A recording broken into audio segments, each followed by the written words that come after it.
दोस्तों सबसे पहले तो जरा इस आर्टिकल को देखिए। साल 1528 में मीर बाकी, जो बाबर का सेनापति हुआ करता था, उसने अयोध्या में बाबरी मस्जिद की नींव रखी थी। ये मस्जिद ठीक उसी जगह पर बनाई गई जहां प्रभु श्री राम का जन्म हुआ था और इसे बनाने के लिए वहां पहले से मौजूद मंदिर को ध्वस्त कर दिया गया था। अब मुगलों ने भगवान को उनके घर से तो निकाल दिया, पर इन्हें कौन बताए कि भारत के लोगों के तो दिलों में राम बसते हैं और श्री राम के प्रति हमारी यही श्रद्धा है जिसने सालों तक चले कोर्ट केस के बीच भी किसी के मन से राम मंदिर बनने की आस को खत्म नहीं होने दिया। अब करीब 500 सालों के इंतजार के बाद 2019 में सनातन की जीत हुई है और 22 जनवरी 2024 के दिन रामलला टेंट से निकलकर एक बार फिर से मंदिर में निवास करने जा रहे हैं। पॉसिबल है कि जब आप ये वीडियो देख रहे हो उस समय तक राम मंदिर में प्राण प्रतिष्ठा समारोह पूरा हो चुका हो, लेकिन अगर आप अपने धर्म के प्रति वफादार हैं तो फिर बाबरी मस्जिद के निर्माण से लेकर फिर से राम मंदिर बनने तक के इस सफर को आपको जरूर जानना चाहिए।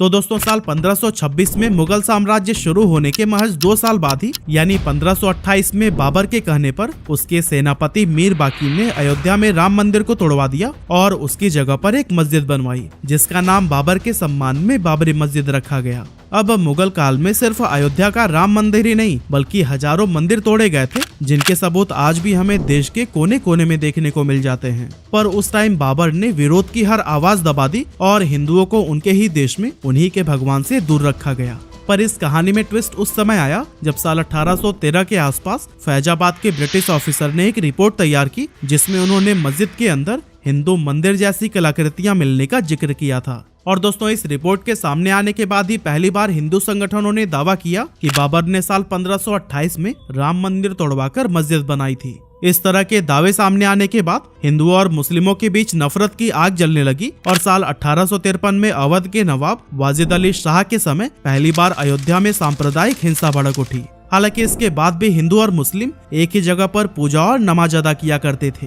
पूजा और नमाज एक ही जगह पर, आप सोच रहे हैं ना कि आखिर कैसे? तो चलिए इसकी भी स्टोरी को हम आपको बताए चलते हैं। एक्चुअली 1717 यानी कि बाबरी मस्जिद बनने के 190 साल के बाद जयपुर के राजा जय सिंह द्वितीय वो पहले शख्स थे जिन्होंने मस्जिद और उसके आसपास की जमीन को हासिल करने की कोशिश की थी जिससे कि वो एक बार फिर से वहां पर राम मंदिर बनवा पाए। लेकिन लाख कोशिशों के बाद भी राजा जय सिंह द्वितीय को कोई कामयाबी नहीं मिलती है, जिसके बाद वो मस्जिद के पास एक चबूतरा बनवाते हैं और उस चबूतरे का नाम राम चबूतरा रखते हैं ताकि प्रभु श्री राम में आस्था रखने वाले लोग उस चबूतरे पर पूजा कर सकें।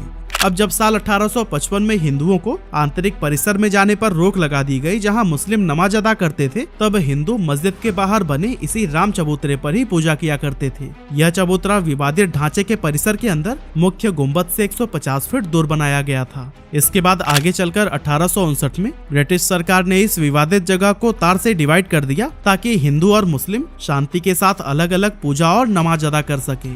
अब दोस्तों साल 1859 में हुई इस घटना के करीब 26 साल बाद यानी 1885 में राम जन्मभूमि की यह लड़ाई अदालत पहुंची जहां निर्मोही अखाड़े के महंत रघुबर दास ने फैजाबाद के न्यायालय में बाबरी ढांचे के बाहरी आंगन में स्थित राम चबूतरे पर बने अस्थायी मंदिर को पक्का बनाने और छत डालने की मांग की, जिस पर जज ने ये फैसला सुनाया कि वहां हिंदुओं को पूजा अर्चना करने का तो अधिकार है, लेकिन वो मंदिर को पक्का बनाने और छत डालने की अनुमति नहीं दे सकते। हालांकि इसके कुछ दशक के बाद यानी 1934 में अयोध्या में एक बार फिर से दंगे होते हैं जिसमें बाबरी मस्जिद का कुछ हिस्सा टूट जाता है। हालांकि बाद में इस हिस्से को रिपेयर करवा दिया जाता है, लेकिन यह घटना होने के बाद से यहाँ नमाज बंद हो जाती है। और दोस्तों ध्यान दीजिएगा, यह वह समय था जब देश पर अंग्रेजों का राज हुआ करता था, लेकिन इसके बावजूद देश की जनता बाबरी मस्जिद बनने के 400 साल बाद भी अपने प्रभु के जन्मस्थली को पाने की लड़ाई लड़ रही थी। उस समय न तो हमारी अपनी खुद की सरकार थी और न ही मीडिया को इतनी आजादी थी कि वो इन मुद्दों को देश के हर नागरिक के सामने ला सके।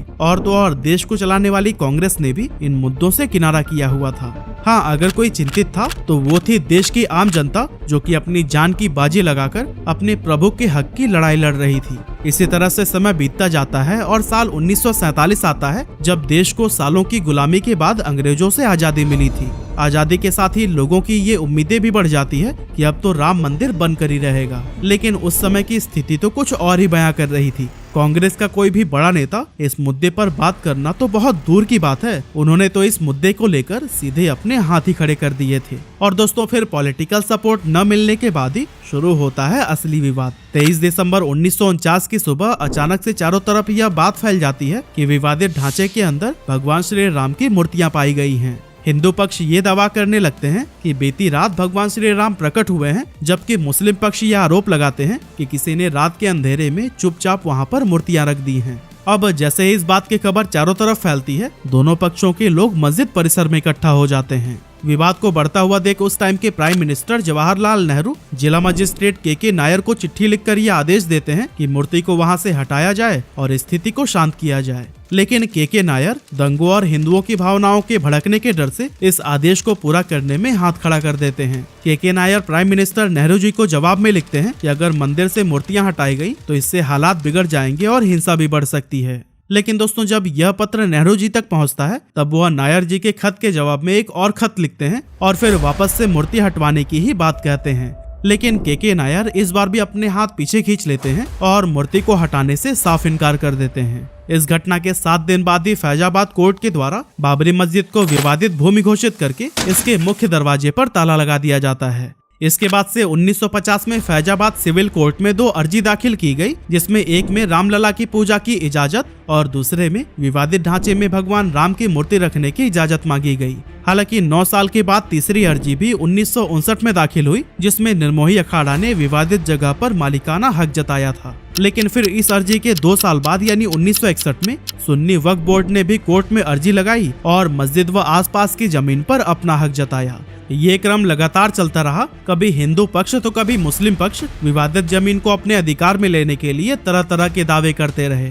लेकिन इसके बाद 1980 में बीजेपी के गठन के बाद पार्टी ने खुलकर राम मंदिर आंदोलन का मोर्चा संभाला। वहीं दूसरी तरफ राष्ट्रीय स्वयंसेवक संघ और विश्व हिंदू परिषद ने भी राम मंदिर की लड़ाई को तेज कर दिया था। राम जन्मभूमि को आजाद करवाने और उस पर लगा ताला खुलवाने के लिए 24 सितंबर 1984 को बिहार के सीतामढ़ी से राम जानकी रथ यात्रा शुरू हुई, जिसमें हजारों लोग इस यात्रा के साथ जुड़े। 7 अक्टूबर 1984 को यह यात्रा अयोध्या पहुंची, जहां सरयू नदी के तट पर लाखों लोग इकट्ठा हुए। वहां पर अयोध्या में भव्य राम मंदिर का संकल्प लिया गया और फिर यात्रा लखनऊ होते हुए दिल्ली के लिए निकल गई। एक्चुअली इस यात्रा में 31 अक्टूबर 1984 को दिल्ली के विज्ञान भवन में संतों को जुटना था और यही इस यात्रा का समापन भी होना था। लेकिन उसी दिन सुबह सुबह प्राइम मिनिस्टर इंदिरा गांधी की हत्या हो गई और रथ यात्रा को बीच में ही खत्म करना पड़ा।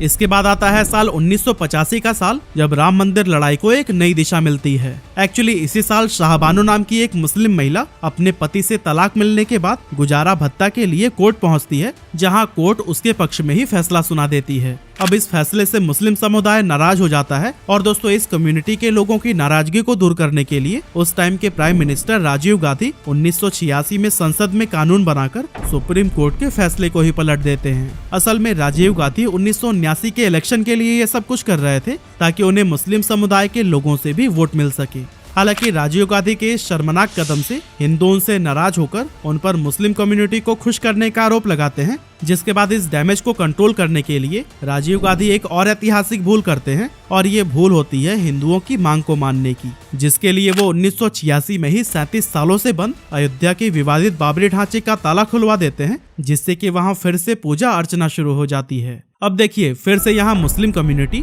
राजीव गांधी के इस फैसले से नाराज हो जाती है और 6 फरवरी 1986 को बाबरी मस्जिद एक्शन कमेटी का गठन किया जाता है। अब इसके बाद से आता है 1990 का साल, जब 25 सितंबर को लाल कृष्ण आडवाणी राम मंदिर के इस आंदोलन को बीजेपी का आंदोलन बताते हुए सोमनाथ से अयोध्या के लिए 10,000 किलोमीटर की रथ यात्रा निकालते हैं। और दोस्तों इस रथ यात्रा के दौरान बिहार में लाल कृष्ण आडवाणी का रथ रोकते हुए उन्हें गिरफ्तार कर लिया जाता है और रथ यात्रा पर यही रोक लगा दी जाती है। लेकिन असल में जिस दिन यह यात्रा खत्म होनी थी, यानी कि 30 अक्टूबर 1990 को हजारों कार सेवक अयोध्या में जमा हो जाते हैं। अब दोस्तों जिन्हें कार सेवक के बारे में नहीं पता, उन्हें हम बता दें कि कार सेवक का मतलब उन लोगों से है जो निस्वार्थ भावना से सेवा करते हैं और धर्म की रक्षा के लिए कदम उठाते हैं। अब दोस्तों 30 अक्टूबर को भी कार सेवकों ने यही किया, वो अयोध्या में विवादित ढांचे पर झंडा फहरा देते हैं। हालांकि पुलिस कार सेवकों को रोकने की बहुत कोशिश करती है, इवन कर्फ्यू भी लगा दिया जाता है, लेकिन जब इससे कोई फायदा नहीं होता तब भीड़ पर काबू पाने के लिए उस समय यूपी के मुख्यमंत्री रहे मुलायम सिंह यादव कार सेवकों पर गोली चलाने का आदेश दे देते हैं, जिससे कि कई सारे कार सेवक मारे जाते हैं।